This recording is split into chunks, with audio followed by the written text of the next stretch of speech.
welcome to this edition of the Lore After Show. We're talking episode 4, Prague Clock, the Curse of the Orloj. And do you think it really told the future? We're going to discuss. Stay tuned. You're tuned in to AfterBuzz TV, the ESPN of TV talk. Now, let the buzz begin. We picked some epic music for the start of this one because it was a little bit of an epic episode. Yes, welcome to the Lore After Show. We're talking episode 4, Prague Clock, the Curse of the Orloj.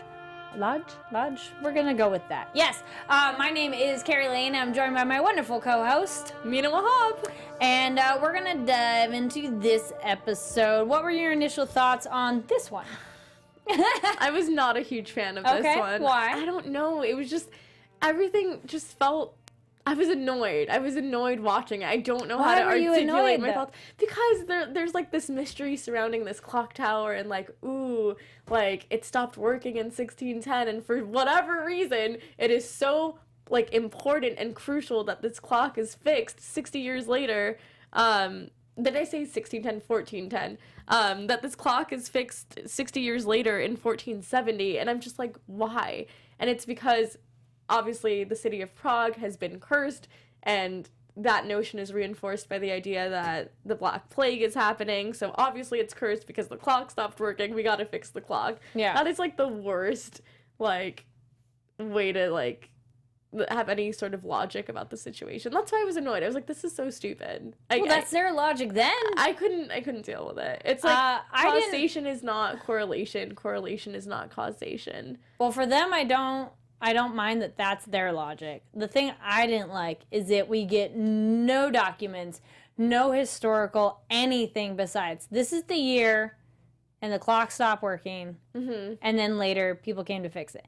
Nothing else. I'm like, whoa. That's what I'm saying. Like, how do we know any of this happened this way? Like, we've talked about the other episodes, like there's text dialogue or even pop-up video style giving us some info. I wanted text dialogue. We learned this because so-and-so had a journal.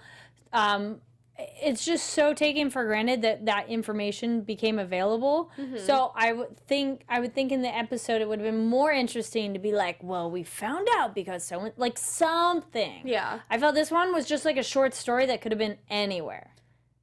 Yeah, like it felt like a weird fairy tale. Like, it was a short story that you wouldn't even know it's part of this podcast series, which it is not, which we talked about it on our other episode. Go check out that one where we talked about episode 3, the Hinter-Kai effect. So this episode is not based on one of the podcast episodes, which I kind of would go, yeah, you can tell because there's no documents. I do agree. The reason it happened is because Aaron Mahnke in an interview on, Flickering Myth at New York Comic Con talked about how, visual style, so this wouldn't have worked just by telling it. I do think visually it was really kind of cool, seeing the looking up the clock, going down it, people falling down it, jumping. All that was really great. I like that, but I wanted any document, something that told me, because they go, okay, these people see the future.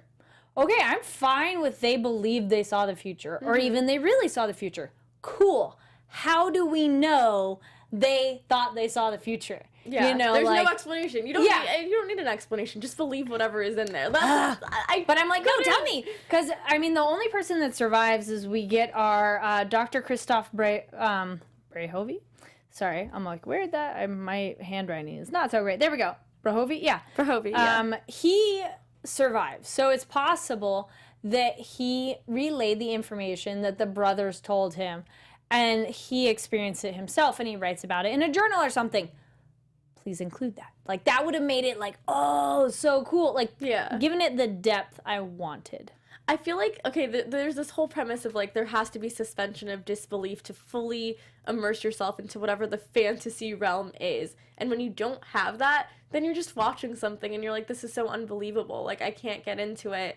And that's how I felt because there was, like, that lack of evidence. Like, it just, all of it seems so But we're not supposed to have far-fetched. suspension of disbelief because this is based on a real thing. But that's what I'm saying. It didn't feel real. It felt like this fake thing that we're just supposed to be like, okay. Like, this could have been an episode in any other short program series. I didn't like it. Eh. I was not a fan. We do have a photo of the real clock tower today. So it still exists, which is great. I'm like, wow, that's beautiful. So if you happen to be in Prague, I actually did go to Prague like 10 plus years ago, but I did not see this clock tower. I went to a different clock tower and I looked it up. I'm like, wait, did I go to this one? No, they have another one in a courtyard. Fun fact though, this clock was first installed in 1410, like I said earlier, but that makes it the third oldest astronomical clock in the world and the oldest one still operating. That's awesome. So there's a lot of history there. So then with this one, we get the brothers. We get Jan and Dervik Mirandish. And they're like, oh, are you Turks? And they're like, no, it doesn't really matter. Which, at the time, it's Ottoman Turks, and they're conquering, so that's why they're bad. But then again, these people are in a situation, they're like, we don't care where you came from, as long as you help fix it.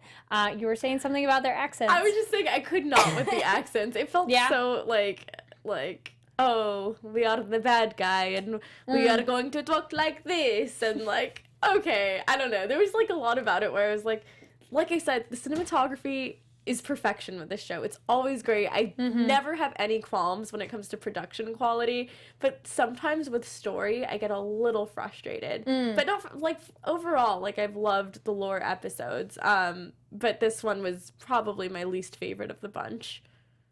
It felt very unsatisfying. Like the other one, it didn't feel lore-like to me. Yeah, there was something that just felt like the outlier of the previous stories we've been seeing. It just didn't make sense to me. We talked about episode 3 of lore, and that one, even though there is no answer for who did it, it was a little more satisfying with like, well, we never knew.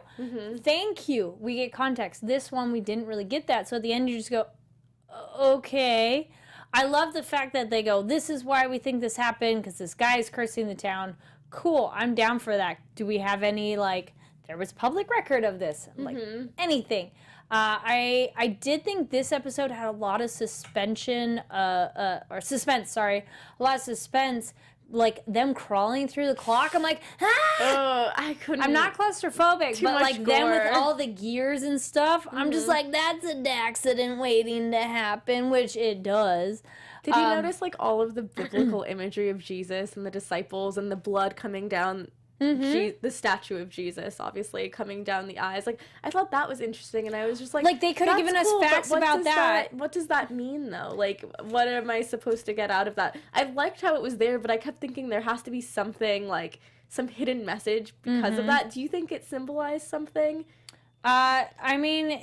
Because if you... I think he went... Maybe it was, because keep in mind, the Ottoman Turks are Muslim, so I don't know if this is, like, a far-fetched theory, but, like, maybe it was, like, showing, like, the person who's fixing, like, this Christian artifact is Muslim, and he's getting... I don't know. I felt like there was some sort of weird symbolism there, and I can't figure out the meaning, but I would be curious to know if anyone wants to leave their fan theories in the comments below. Yeah, I think the thing is everybody went quote-unquote crazy because they're seeing the future and out of context, and probably to anybody, like, us seeing the future 100 years from now might blow our minds too. Like, it just doesn't make sense to them, and so that's them going crazy. Though I never saw the eyes burning, the way they're like, the eyes, and I'm like, that was never in the thing. Yeah. Like, them describing tanks and, like, war, I go, yes, that makes sense, and I get them going crazy with it, but then they're like, this thing, and then we don't see that visual.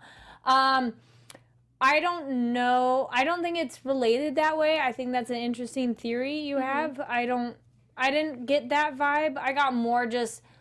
he got so in tune with it and it happened. Like, I want more of a specific connection. Yeah. Or I would have wanted that's a pop-up segment. Be like, it has been documented that people have bled tears or something. Yeah. Like, give me, because then I go, what does that really happen? Is And that like, a is that a thing? thing? Can that really Yeah. happen? And then it's generally more like a biblical thing, but still, then I'm like, well, then give me that information. Like, that would have grounded the episode more and made it more like a lore style episode. Yeah, and I kept wanting to know, like, why is there blood coming in the opening scene? We just see blood coming out as the gears are. Oh, like, because the guy grinding. jumped and killed himself.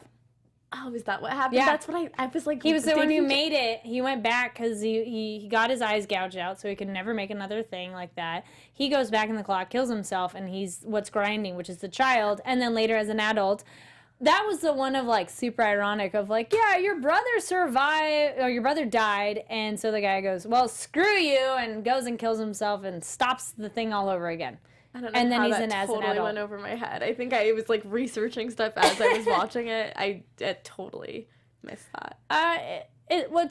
They tell it to you later, and then they go, I was that child, and then it gets blood. I just thought it was weird too that some kid is like standing and looking up and getting blood on his face. Most people go to touch it and go like, what's that? Yeah. Which maybe that's cliche, but then he just stands there. There's so much that comes down on him. Well, really, kid?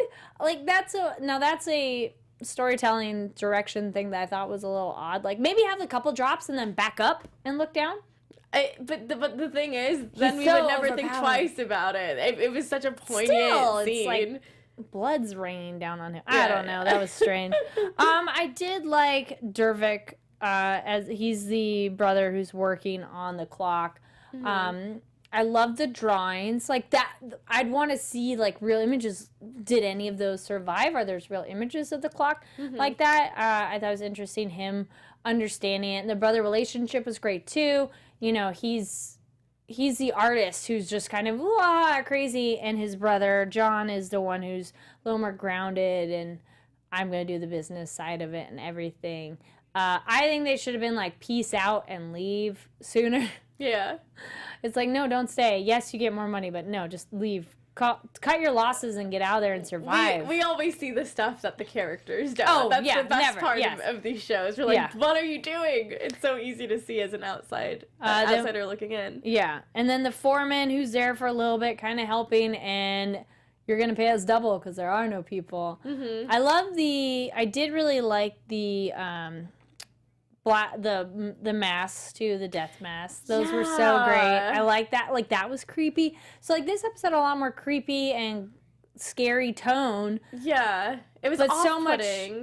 Oh, I liked it. It was weird not to get information on other things. Yeah, no, I like that mask with the beak. Yes, like thing. Well, that's what they used because like they put flowers in it, so then they didn't have to smell the dead bodies that they were moving. Interesting. And then it supposedly helped so they didn't breathe in this. But if you're that close, it depends. There's pneumonic and bubonic plague, and one of them was more like from fleas. Versus... One of them, like fleas and rats, and then the other was more airborne. So it's one of those, it sucked to be you.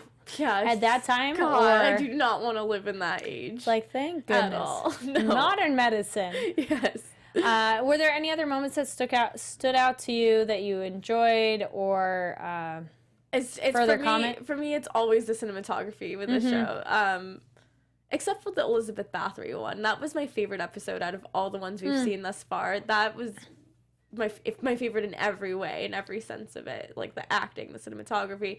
But with this one, like I would say, it's always great shots that we see, and we're always like, what's gonna happen? And then I think I just don't like that feeling of being unsatisfied at the end with not having answers, but you know. And I know it sounds like we're totally ragging on it, so please leave your comments. Let us know. It's one of those, we love it, we just want more, and I think that's one of those, if you really dislike something, you'll dismiss it. Yeah, you'll be like, this isn't good. Care. But for this, it's like, no, like, I need a more conclusive ending. I need answers, and I think we both feel that way. Exactly. So please leave your comments down below on what you thought of this episode, and if you had other theories on what it was, because I like that idea.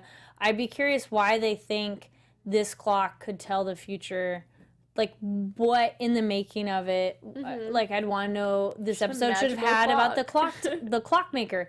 Like why did he make it in the sense to tell the future? Why? Like how did that? Like how in making it made that possible?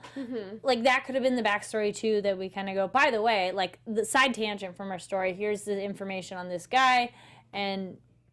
Again, just things we want from this. Sure. But maybe these are suggestions for season 3. Yeah. Because I love the mythology, and I love hearing these old stories and curses and all that, and like what really happened and what makes them think it. Because I also like that the two brothers are just, nah, we don't believe in curses. It's not really real. Mm-hmm. I think it was bad coincidence and timing.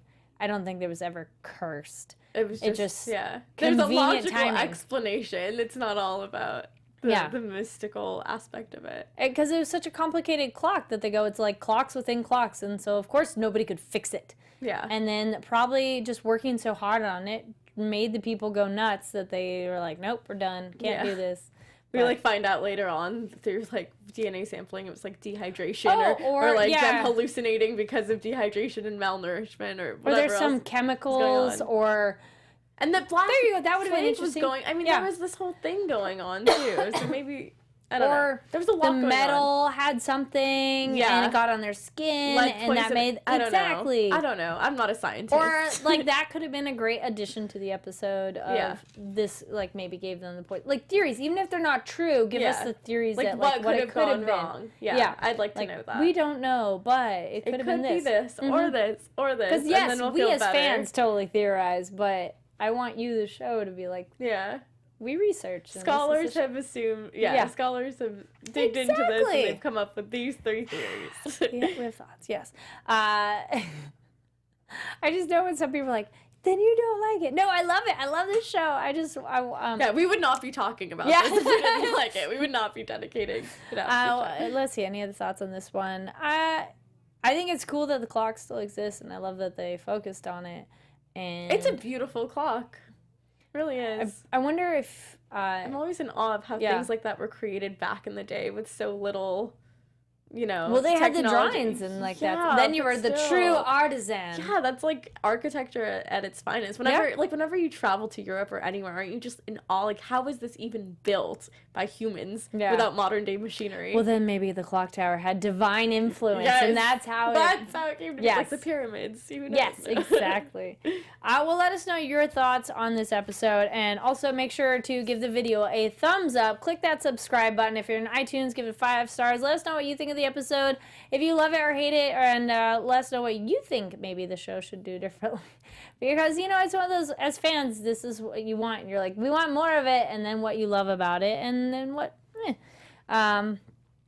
could be better. And again, go check out the article Flickering Myth, which we talked about on last episode, which was episode 3 of the difference between the podcast and then the show, which I appreciate that they talked about it, but that doesn't make me as I'm still like, okay, well, we'll see. We still have a couple more episodes to go. I have hope. I have hope that there could be even more exciting things. I've liked the majority of the episodes with this season, so it's definitely, let's hope the final 2 are just as amazing.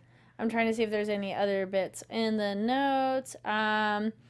The other thing, too, which the article, which we talked a little bit more last episode, but the thing is, normally in the podcast, there's just so many other characters, and if we saw these many characters on TV, we might be like, there's too many people, and that's why they changed it a little bit. Okay, so the end quote from, where'd it go? Howard T. Owens from the article, I'm all sorry, finding back further, which is one of the, I scrolled too far, where'd it go? Anyway, on the article it says, at the very end, in season 2, yes, stories are very different, but you always know you're watching lore, and you feel it. You definitely feel it. I semi-beg to differ on this episode, but that's okay, because opinions are subjective, and you're allowed to have opinions. Anyways, thank you. I know we're kind of rambling. Thank you for watching. Stay tuned we'll be doing the next couple episodes shortly next week. And Mina, where can they find you online? You guys can find me on Instagram and Twitter at Mina Makes Magic. And you can find me, Kari Lane, online at Kari D Lane. That's KaridLane. Thanks for watching. We'll see you next time. Bye. Our founder, Kevin Undergaro, Phil Svitek, and me, Maria Menounos, would like to thank you for tuning in to AfterBuzz TV. Remember, we're not just the first, we're the biggest in the world, and we're the only destination for all your favorite TV shows. Whatever you crave, we've got it. So go to AfterBuzzTV.com and check out our lineup. Buzz you later. The views expressed herein are those of the hosts only and do not necessarily reflect the views of AfterBuzz TV or its owners or principals.